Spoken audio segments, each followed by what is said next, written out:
the Oregon State University Electrical Engineering Senior Design class. I'm Abhishek Rao. I'm Garen Epley. I'm Zhang Zhang. Our project is sponsored by Rockwell Collins, and we are engineering them a flying testbed to allow them to easily audition various optical payloads. We have designed a quad-copter that can be easily scaled into an octocopter to lift heavier payloads. In the following presentation, we will look at each of the components of the system and then give an overall system demonstration. But first, let me give you a quick background for this project.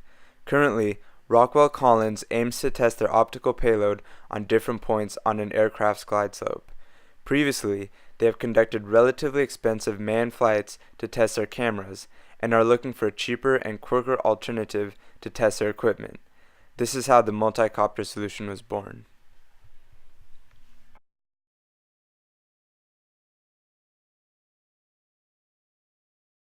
The frame is made entirely out of 6061 T6 aluminum. The arms are 1 inch diameter with 0.049 thousandths of an inch thick aluminum. Aluminum was chosen because it's lightweight, rigid, and corrosion resistant. The quad-copter is powered by two 5,000 mAh Success LiPo batteries. They are connected in parallel to ensure maximum battery life. They are easily replaceable as demonstrated here, so they can be replaced during testing.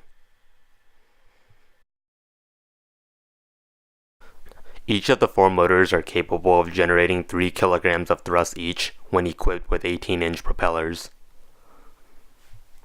The power wires for the motors are all routed internally. The motors are controlled by the electronic speed controllers, which receive PWM signal from the Pixhawk flight controller. The testbed uses the Turnigy 9X transmitter for manual control. Our remote controller uses a PWM signal that is capable of transmitting up to 1.5 miles. On board the aircraft, a PPM encoder is used to convert the 8 PWM signals into a single PPM signal that the Pixhawk receives. This is the Pixhawk flight controller. It contains most of the aircraft's vital sensors such as the gyroscope. It coordinates the ESCs to ensure a balanced flight. It is also connected to a GPS system for location tracking. And it is powered by a 5-volt power supply. There are 2 onboard power supplies. One is a 5-volt fixed power supply to power the Pixhawk, and it has a USB cable to power any 5-volt camera. The other one is a 5 to 12 volt variable power supply that is controlled by a potentiometer to power any other onboard payload. Our onboard power supplies are based around an LM2678 buck converter. The schematics and subsequent Gerber files were made using EagleCAD software. The PCB is a 2-sided board with larger copper traces to accommodate the higher current draw of a power supply. The order was fulfilled through PCBWay.com. The purpose of the enclosure is to protect all the sensitive electronics from adverse weather conditions. It is made out of laser-cut plexiglass that is 1/8 of an inch thick. There are threaded studs on the testbed that correspond to the holes on the lip of the enclosure.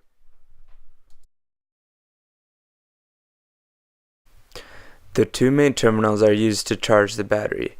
A separate cable with 6 wires is used to monitor each cell of the battery. Navigating through the menu of the charger allows you to see the overall charge of the battery, as well as allows you to see the charge of each individual cell in the battery. The Mission Planner software allows us to see various flight data from the Pixhawk flight controller, as well as allows for GPS location tracking from our GPS system. The software is also used for calibration of the remote controller and the Pixhawk flight controller, and all the various sensors on board.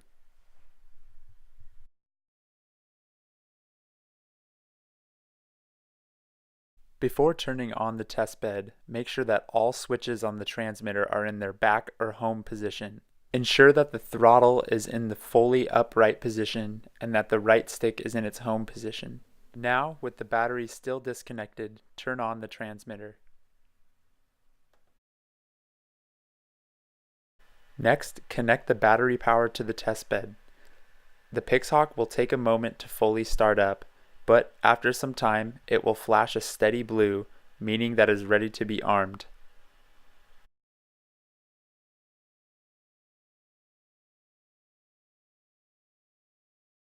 Hold the safety button until it is solid red, meaning that the quadcopter can be armed.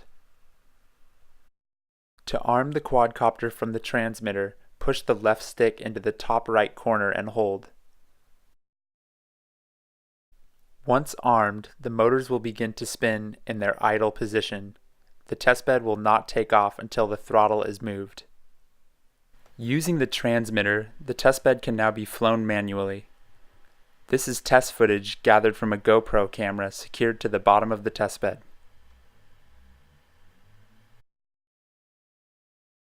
After flight, or between subsequent flights, the batteries are easily removed from the testbed.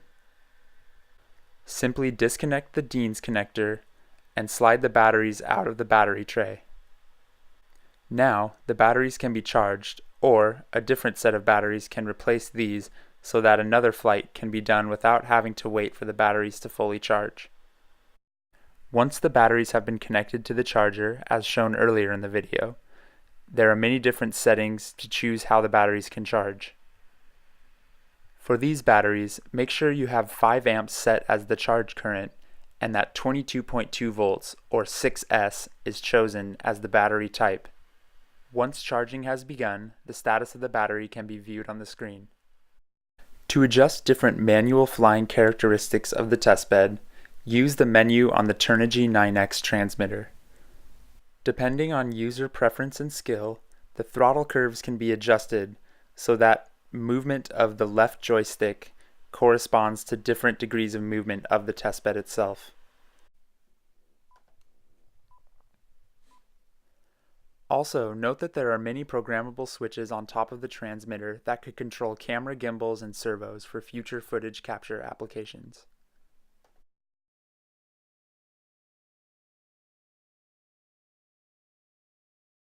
So in the first term of our project, most of our efforts went into designing a frame. This is because that a lot of our design choices were directly correlated with the type of frame we chose. We decided to construct our frame out of aluminum. This is because it was the lightest and most dirty solution that would fit within our budget. We began by welding the arms together and then welding a flat piece of aluminum onto the arms that would house all of our electronics.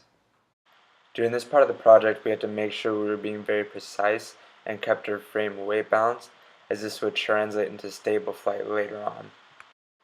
And then once the frame was completed, we then had to work on mounting all of our other components onto the frame, and a lot of this involved making CAD drawings of our frame and seeing how all our components would be laid out. Once all our components came in, we could finally install everything onto our frame. A lot of consideration went into wiring the system in a safe and easy way by using DIN connectors and high gauge wires that could handle a very high current load. This method of wiring proved very useful, as replacing the battery and other system components is very quick. Once all the components were connected as a system, we began calibrating all the sensors, motors, ESCs, and the remote controller. When we knew that the aircraft systems worked, we could tap into our battery and build our onboard power supplies. At this point, all blocks were completed, and we moved our focus to meeting system requirements. This meant that we had to start flight tests.